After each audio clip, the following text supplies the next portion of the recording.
আসসালামু আলাইকুম এভরিওয়ান। তো আপনাদের মাঝে তোমার বাঁধন গল্পে ৬ নাম্বার পার্ট নিয়ে চলে আসলাম। তো বেশি কথা না বলে গল্প শুরু করা যাক। কেন করছেন আপনি এগুলো? নিজের পাপ স্খলন হবে না এতে? পাপ পাপ করলে তো সেটার মুছে ফেলার প্রয়াস করব। আপনি মানুষ, ন্যূনতম অপরাধ বোধ নেই আপনার মধ্যে? দুইবার আমাকে নিয়ে ছিনিমিনি খেলার পরও কোনো অপরাধ বোধ নেই আপনার মধ্যে? তোমার ভাষ্য মতে যদি অমানুষ হই, তবে সেটা প্রমাণ করেও দেখানো উচিত। এখনই আমার হাত থেকে খাবারটা তোমার মুখে না গেলে পুরো প্লেটের খাবার যাবে তোমার মুখ আর শরীরে। বিরিয়ানিতে মাখামাছি হয়ে বাড়িতে ফিরতে হবে, ট্রাস্ট মি। ইনায়া ভয় পেল। এই লোকটাকে দিয়ে কিঞ্চিত পরিমাণ বিশ্বাস নেই তার। দেখা গেল সত্যিই এই অকাজ করে বসল। তাই ঝটপট মুখ বাড়িয়ে লোকমাটা পুড়ে নিল নিজের মুখে। অতঃপর মুখ নাড়াতে নাড়াতে তাকালো জানালার বাইরে। বি পোলাইট, গরুর মতো জাবর কাটছ কেন? ইনায়া রাগান্বিত চোখে তাকালো তাসফিনের দিকে। ততক্ষণে সে মুখ ফিরিয়ে নিজের মতো খাওয়ায় ব্যস্ত। ইনায়া মুখ ফিরিয়ে নিল আবারও। একই প্লেট থেকে খাওয়া শেষ করল দুজনে। খাবে না করেও এক প্লেট বিরিয়ানি খেয়ে ফেলল ইনায়া। খাওয়া শেষে তাসফিন ডাক দিল ইনায়াকে। এদিকে ফিরতেই বাম হাতে টিস্যু নিয়ে মুখ ক্লিন করে দিতে গেলে সরে যেতে উদ্যত হল ইনায়া। সাথে সাথেই হুঁশিয়ারি দেওয়া কণ্ঠে সে বলল, খবরদার, একটু নড়াচড়া করলেই বিরিয়ানি খাওয়া ডান হাতটা সোজা লাগবে তোমার জামায়। এতক্ষণে ইনায়ার খেয়াল হলো তাসফিন তার ডান হাতটা বেশ কৌশলে এগিয়ে দিয়েছে কোমরের দিকে। একটু নড়াচড়া করলেই স্কুলের সাদা ড্রেস নষ্ট হবে, এরপর সমস্ত ঝাড়ি শুনতে হবে তাকে। তাই একেবারে পুতুলের মতো কাঠ হয়ে বসে রইল সে সেভাবেই। ইনায়াকে জব্দ করতে পেরে বেশ মজা পেল তাসফিন। ঠোঁট টিপে হাসতে হাসতে বাম হাত এগিয়ে ঠোঁটের আশেপাশে লেগে থাকা তেল পরিষ্কার করল টিস্যু দিয়ে। অতঃপর ঠোঁটের দিকে আঙুল বাড়াতেই করুণ সুরে ইনায়া বলল, ছেড়ে দিন প্লিজ, কোমরে ব্যথা পেয়েছিলাম তখন। তাসফিন সাথে সাথেই ছেড়ে দিল তাকে। হাঁপ ছেড়ে বাঁচল ইনায়া। গাড়ি থেকে নেমে গেল তাসফিন। সাথে সাথে দুজন ওয়েটার এসে পরিষ্কার করে দিল সবকিছু। তাসফিন ইনায়ার দিকে একটা সিল্ড পানির বোতল এগিয়ে দিয়ে বলল, বোতলটা খুলে পানি ঢালো, হাত ধুতে। ইনায়া বাধ্য মেয়ের মতো সেটাই করল। হাত ধোয়া শেষ হতেই টিস্যু দিয়ে হাত মুছতে মুছতে আবারও এসে বসল সে গাড়িতে। দরজা লাগিয়ে চুপচাপ বসে থাকল কিছুক্ষণ। অতঃপর সরাসরি প্রশ্ন করল ইনায়াকে, ব্যথা কি বেশি করছে? ইনায়া ঠোঁট বাঁকিয়ে হাসল খানিকটা, বলল, মানুষকে ব্যথা দিতে জানা মানুষটা ব্যথার খোঁজ নিচ্ছে, বিষয়টা হাস্যকর না? ব্যথা দিতে জানা মানুষটা যদি কারোর ব্যথার খোঁজ নেয়, তবে বুঝে নিতে হয় সে স্পেশাল। স্পেশাল? ওই যে স্পেশাল চাইল্ড বলে বাচ্চাগুলোর দুর্বলতাকে ফোকাস করে দয়া দেখিয়ে দেওয়া নামের মতো স্পেশাল। তাসফিন ইনায়ার কোমর আগলে ধরে তাকে কাছে টেনে নেয়। ইনায়ার শার্টের কাঁধের কাছে মুখ ডুবিয়ে মুখ মুছতে থাকে।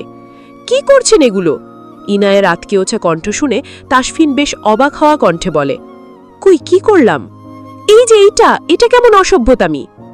বিয়ে করবে আমাকে? ইনায়া চমকে ওঠে। ফিরতে চাইলেও ফিরতে দেয় না তাসফিন। আগের মতো মুখ ডুবিয়ে রেখে বলে, ফিরতে হবে না এদিকে, ওভাবেই থাকো। বাকি কথাগুলো না হলে বলতে পারবো না আমি। ইনায়া সেভাবেই রইল, কোনো প্রত্যুত্তর করল না। তাসফিনও চুপ রইল বেশ খানিকটা সময়। অতঃপর নরম কণ্ঠে বলে, আমি নিজেকে ভালো প্রমাণ করতে যাব না। ব্যাপারটা তাহলে সাধু হতে চাইছি মনে হবে, যেটা একদমই আমি না। আমি খারাপই। যখন যেটার প্রতি দুর্বলতা তৈরি হয়, সেটা কাটানোর জন্য যা করা লাগে আমি করি। কারণ দুর্বলতা হলো মানুষের সবচেয়ে বড় দুর্বলতা। আমি দুর্বল নই। সব কিছু পেতে হবে এমনটা না, কিন্তু কোনো কিছুর প্রতি দুর্বল হওয়া যাবে না, এটা আমার থিওরি। ছোট থেকেই নিজের প্রতিটা কদম বেশ সাবধানে রেখেছি। নারী সঙ্গ, ক্লাসলেস ফ্রেন্ড সার্কেল সবকিছু থেকে সরিয়ে রেখেছিলাম। কিন্তু সেদিন কি হলো জানি না, হঠাৎ করে তোমার অবাধ্যতা আমার পছন্দ হয়নি। আরও অপছন্দ হয়েছিল তোমার সৌন্দর্য। তোমার ঠোঁট দুটো যে ভীষণ রকম সুন্দর লাগছিল ওই লাল লিপস্টিকের প্রলেপে, এটাও আমার সহ্য হয়নি। আমার না চাওয়া সত্ত্বেও তুমি সেই কাজটা করেছো দেখে রাগটা বেশি চেপে বসেছিল মাথায়। এরপরও নিজেকে সামলে নিয়ে বেরিয়ে গেলে টের পেলাম আমার ঠোঁটের প্রতি আমি দুর্বল হয়ে পড়েছি। ঘর থেকে কয়েক পা বের করে কতবার নিজেকে অন্যমনস্ক করার চেষ্টা করেও আমার চোখের সামনে বারবার ভেসে উঠছিল তোমার ঠোঁট। আমি দুর্বলতা রাখতে চাইনি নিজের মধ্যে, তাই সেই দুর্বলতা কাটাতে আমার যা করা লেগেছে আমি করেছি। বিশ্বাস করো, এরপর আর একটা বারের জন্যেও তোমার বা তোমার ঠোঁটের কথা মনে পড়েনি আমার। তাসফিন থামল খানিকটা, লম্বা একটা শ্বাস টেনে নিল সে। নিজের মধ্যে বাতাসের সাথে ভেসে এলো ইনায়ার শরীরের নিজস্ব একটা গন্ধ। এটা কি শুধুই মেয়েলি শরীরের নিজস্ব গন্ধ, নাকি কোনো পারফিউমের স্মেল গোটা দিন ঘামের সাথে মিলেমিশে এমন অদ্ভুত এক স্মেল তৈরি করেছে সে জানে না। তবে একবার, দুবার, তিনবার করে কয়েকবার বেহায়ার মতো নিঃশ্বাস টানল সে চোখ বন্ধ করে। এরপর বলে উঠল, তোমাকে আমি এতটাই ভুলে গিয়েছিলাম যে তোমার নামটা অবধি মনে ছিল না আমার। এতগুলো বছর পর যখন সেদিন নতুন করে তোমাকে দেখলাম তখনও আমার খেয়াল হয় না সেসব কথা, কিন্তু যখন তুমি ঘৃণাভরা চোখে আমার দিকে তাকালে আবার সব মনে পড়ে গেল। বিশ্বাস করো, কেমন যেন মেমোরি ফিরে আসার মতো করে একে একে মনে পড়ে গেল তোমাকে, তোমার মুখবয়বকে, তোমার সাথে ঘটা ঘটনাকে। এতদিন যেন মেমোরি লস হয়েছিল আমার, আর আবারও নতুন করে অনুভব করলাম সেই দুর্বলতা, সেই আগের মতো অস্থিরতা। চোখের আড়াল হয়েও চোখের সামনে ভেসে ওঠার মতো সেই নির্মম সত্যের মুখোমুখি পড়লাম আবারও। অথচ আমি এই দুর্বলতা চাই না। আমি আমার সব দুর্বলতা কাটাতে পারি, কিন্তু এটা পারছি না। কোনোভাবেই মন মস্তিষ্ক থেকে তুমি যাচ্ছ না। আমার এই দুর্বলতা কাটানো দরকার।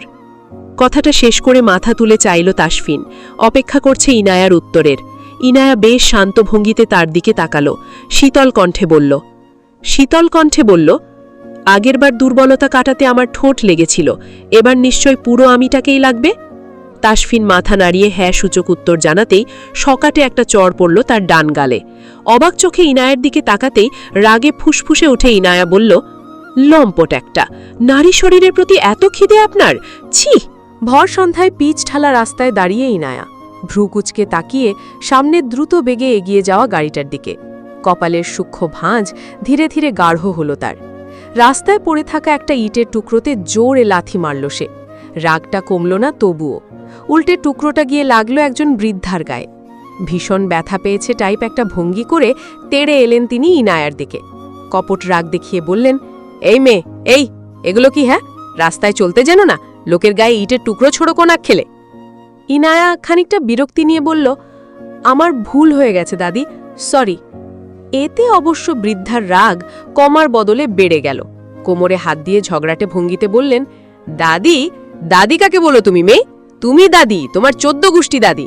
আমার চুল পেকে সাদা ধবধবে হয়েছে এখনো?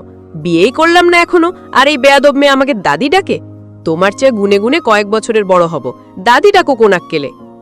ইনায়া অবাক চোখে এক পলক তাকালো ভদ্রমহিলাকে উপর থেকে নিচ অব্দি।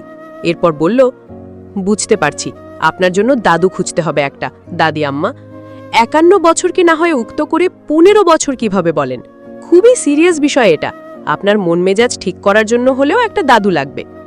এই মেয়ে, ফাজলামি করো আমার সাথে? আমার গায়ে ঢিল ছুড়লে কেন আগে বলো। একটু ইভটিসিং করার ট্রাই করছিলাম।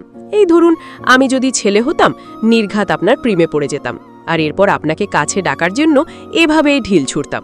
আপনি আমার কাছে এসে রাগী কণ্ঠে জিজ্ঞাসা করতেন, এই কাজটা কার, কে করেছে এমন অসভ্য কাজটা? আর আমি আপনার সামনে অকপটে বলে ফেলতাম, আমি করেছি ফুলটুসি, তোমার প্রেমে আমি শুধু অসভ্য নই, বড় হইতে রাজি, চলো না ডাকি কাজী। বৃদ্ধা ভয়ঙ্কর রকম রেগে গেলেন। নিজের মতো গজগজ করতে করতে রাস্তা পার হয়ে চলে গেলেন রাস্তার ওপাশে।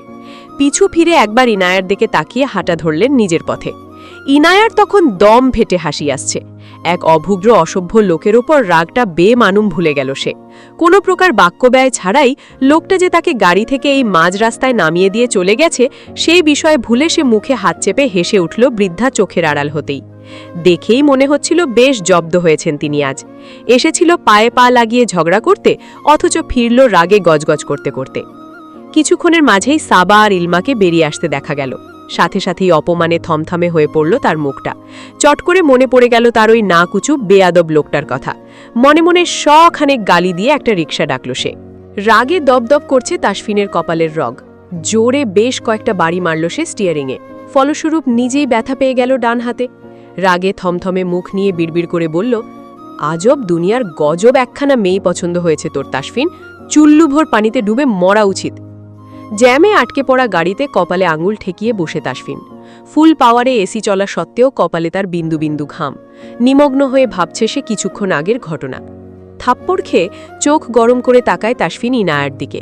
ইনায়া তার থেকে খানিকটা সরে বসেছে ইতিমধ্যে।